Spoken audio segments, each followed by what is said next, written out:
Recording in progress.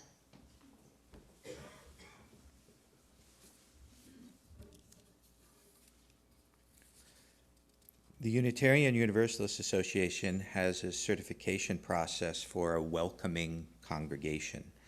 In the 1980s and 90s, when the word welcoming became a code for lesbian, gay, and bisexual people, the Unitarian Universalist Association launched Welcoming Congregation program to help us learn how to undo the homophobia and later the transphobia, prejudice against transgender people, in our hearts and minds, our congregations, and our communities. Today, most UU congregations are recognized welcoming congregations. The spiritual practice of welcome is a very important one to our faith community. Unitarian Universalist of South Bend was certified as a welcoming congregation many years ago, but we did not renew it. We hope today's sermon will help us begin that process. The UUA has 5 practices of being a welcoming congregation. We are doing a lot of these things already, but we can always do more. The 5 practices of welcoming, of a welcome renewal are: number 1, becoming a welcoming congregation. This is the expectation of every UU congregation. While over 800 congregations are currently approved, nearly 300 congregations are not and are encouraged to fulfill the original objectives of the welcoming congregation application. Number 2, welcoming worship services. The second practice of welcome renewal is incorporating welcome worship services into our ordinary calendar of worship every year. These services might include and occur during LGBTQ Pride Month or any other day of observance. An LGBTQ marriage ceremony, naming ritual, or remembrance ceremonies may also fulfill this objective. The third is welcoming days of observance. The third practice is an annual recognition celebrating the welcoming days of observance. These days and seasons are important to LGBTQ, TGQNB communities because they bring visibility and affirmation to generations after generations of invisibility and erasure. These days remind us all that all of who you are is sacred. All of who you are is welcome. The fourth is welcoming religious education. The fourth practice of welcome renewal is an annual opportunity for your congregation to experience welcoming congregation module.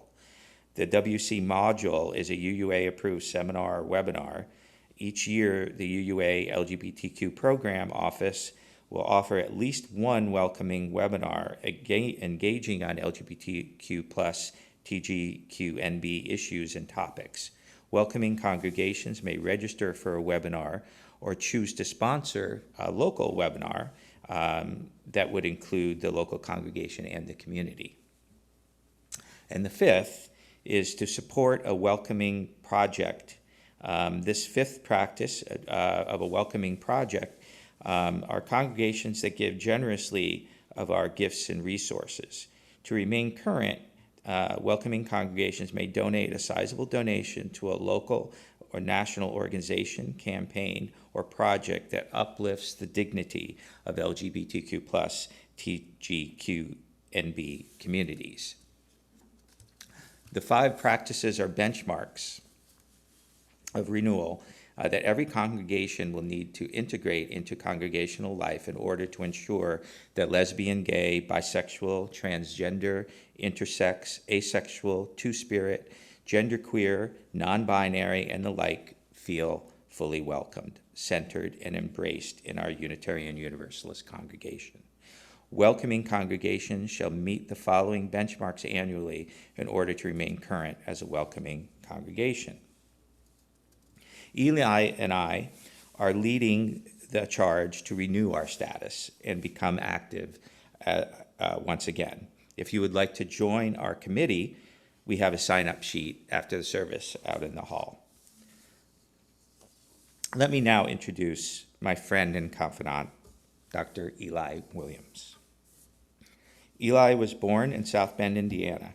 After attending Smith College, she graduated with a master's in leadership studies from Meadville Lombard Theological School, a Unitarian Universalist seminary in Chicago.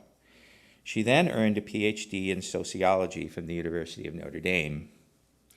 Eli currently is the assistant director of the LGBTQ+ Center at St. Mary's College. Today, Eli will present her dissertation research, her topic of chosen family among LGBTQ+ people.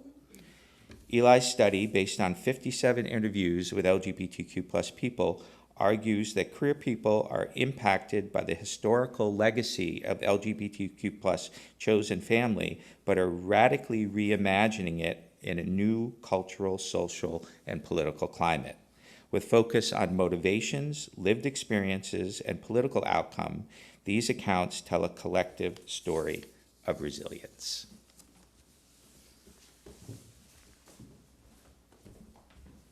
Thank you, Jim. And thank you to Unitarian Universalist of South Bend for being a chosen family for me since I was young.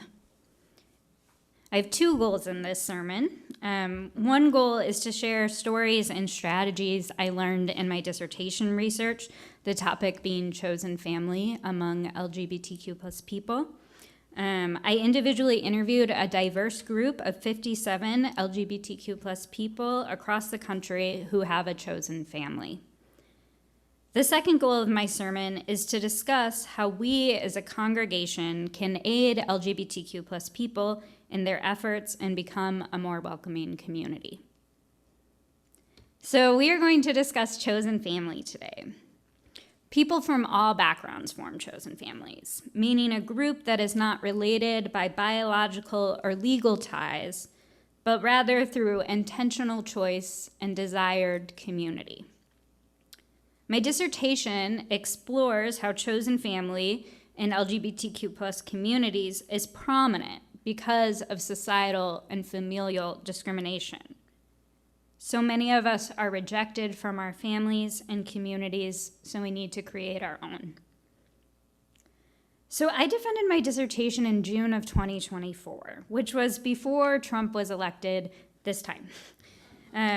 Looking back now, what struck me is that all the stories would remain the same.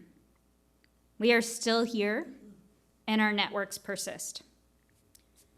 Queer chosen families, with their shared resources among like-minded folks, are the way LGBTQ+ people will survive under this current administration. We have been here before, and we know what to do. So I'm going to share 3 lessons I learned from my interviewees that provide us with tools for survival in the current political moment. After sharing those 3 lessons, I will discuss how I see them connecting to Unitarian Universalist of South Bend.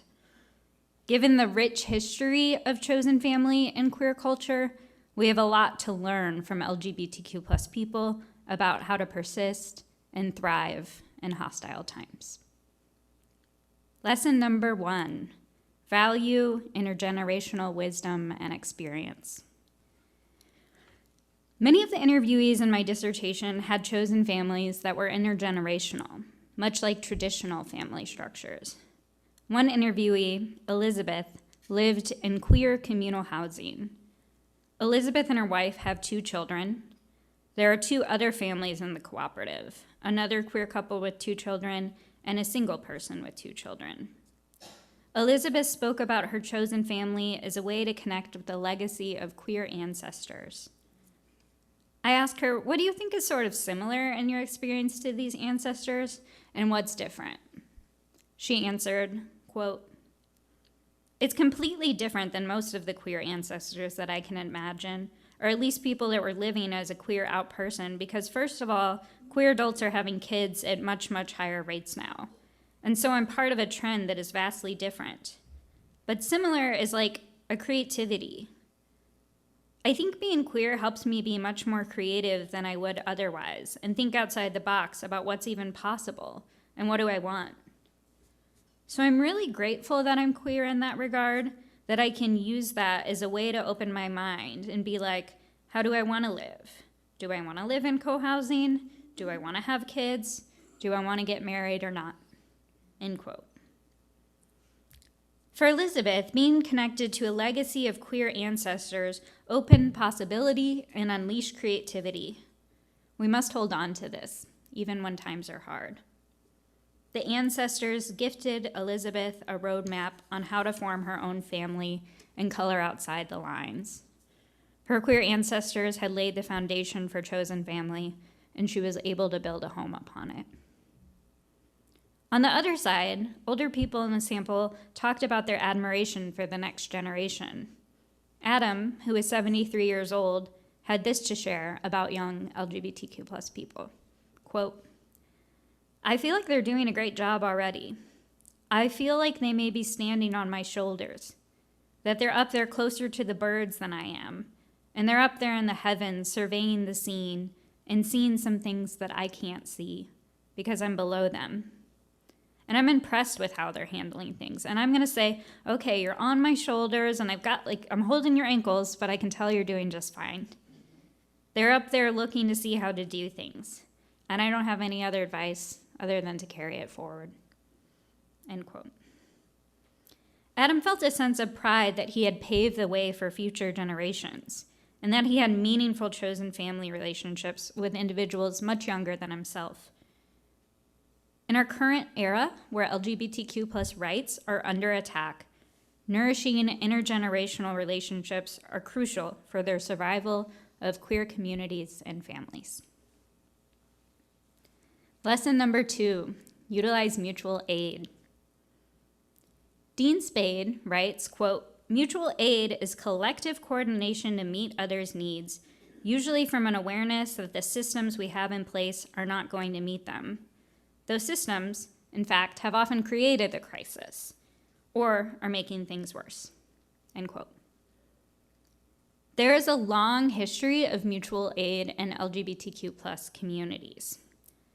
In the 1970s, trans women of color activists Marsha P. Johnson and Sylvia Rivera created the organization STAR, Street Transvestite Action Revolutionaries.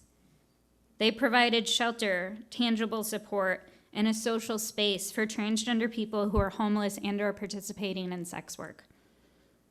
During the AIDS crisis that began in the 1980s, LGBTQ+ people bound together to provide support since the government was actively denying the epidemic. These examples from LGBTQ+ history show that mutual aid has long been a part of queer culture. The Trump administration is dismantling systems that were made to protect vulnerable populations. The sad fact is, institutions such as our healthcare system are getting drastically worse. Mutual aid will continue to be essential for LGBTQ+ people. One of the interviewees from my project, Will, gives one example of finding ways to work outside those systems in their chosen family. Will said, quote, "Some of us have some pretty serious psychiatric issues. So we'll do things like one time, one of our friends had a psychotic break, and she's brown and queer. So we were like, an institution is probably not the best place for her. So we kind of all took shifts taking care of her at one of our friends' houses and stuff like that. I know some friends do that for each other, but I think it's pretty far into the realm of a family-type situation. And some of us in the group are either estranged from our families of origin or they're far away geographically or whatever, so we kind of rely on each other as a little bit of a stand-in family group. This realm of support felt more like family than friendship. Recognizing that their chosen family member may face discrimination and incompetent care within a mental institution, they opted to handle the situation within the chosen family. These are the type of actions we need to be prepared to undertake for those we love. Lesson number 3, care for one another. We have to care for one another in this political climate. That is responsibility, but it is also joy. Felipe, another interviewee, said, quote, "Just the fact of caring about someone can be a revolutionary act, you know? I think that the fact you're acknowledging the existence of the other and saying this person has the same rights as me, and this person has the right to exist, This person has the right to be happy. We need to protect these people, end quote. For Felipe, caring for someone dignifies that person as having human rights. He also believes love, care, and revolution are closely linked.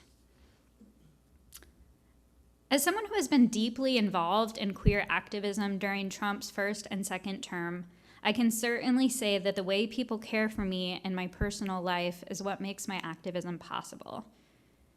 If you know someone on the front lines right now, give them a call and offer to help, not only with their work, but also their fundamental needs as a human person. If you have a friend who is being directly negatively impacted, stick up for them and support them. The personal is the political, caring for someone is revolutionary, and this too is activism. So, how does all this information on queer chosen family impact us here at Unitarian Universalist of South Bend?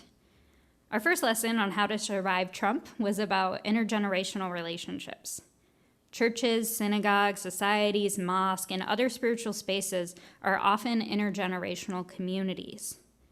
Though imperfect, Unitarian Universalist of South Bend is a thriving intergenerational community. Intergenerational community is rare, and we should really cherish what we have here. Our second and third lessons were mutual aid and communal care. These are also things we practice at Unitarian Universalist of South Bend. We take care of the sick, donate to causes that matter, volunteer in our community, raise kids as a village, and so much more. This betters our local community and makes a difference. Like the wise individuals in my dissertation, our congregation knows a lot about how to be a family. By providing a chosen family for progressive people, we empower our members to be activists and helpers in this challenging moment. We give people a space to feel nourished and fill their cup. We do activism together. Chosen families can be a form of resistance. I interviewed 57 LGBTQ+ people about their chosen families, and not a single one mentioned a faith community as part of their chosen family. Not one. While I did not expect this, it's also unsurprising. Churches are often sites of religious trauma for LGBTQ+ people, spaces where they have been excluded, discriminated against, or abused. The fact that no one in my sample mentioned a religious or spiritual space indicates that we, alongside other people of faith, have work to do to reach and include this population. Unitarian Universalism offers an affirming approach we should be proud of. The Unitarian Universalist Association website reads, quote, "Each of us has worth and dignity, and that worth includes our gender and our sexuality. As UUs, we not only open our doors to people of all sexual orientations and gender identities, we value diversity of sexuality and gender and see it as a spiritual gift. We create inclusive religious communities and work for LGBTQ+ justice and equity as a core part of who we are. All of who you are is sacred. All of who you are is welcome." Unitarian Universalist of South Bend has many LGBTQ+ people who consider this spiritual community their chosen family. But there is always room for more. We should be welcoming. So we've heard from Jim Ward what it will take for us to officially become a welcoming congregation. There are tangible steps to make our community more inclusive. Becoming a welcoming congregation is both attainable and necessary. We hope you will join us and support this work. At its heart, being a welcoming congregation is about providing a safe haven and chosen family for LGBTQ+ people. This is a first step. We need to spread the good news that we are affirming of LGBTQ+ people, and we cannot be shy about this. We must be outspoken. And when people arrive, we must practice equity and inclusion in the long term. I don't need to remind you all about the injustices facing LGBTQ plus people right now, alongside countless other marginalized groups. Instead, I ask each of you in this community to think about how you can be more welcoming and supportive of LGBTQ plus people in your life, activism, and community here at Unitarian Universalist of South Bend. We all have room to grow. You can join the Welcoming Congregation Committee or find another way to contribute, big or small. Because of the hardships they face, LGBTQ plus people need chosen family. We can be that chosen family. So may we be.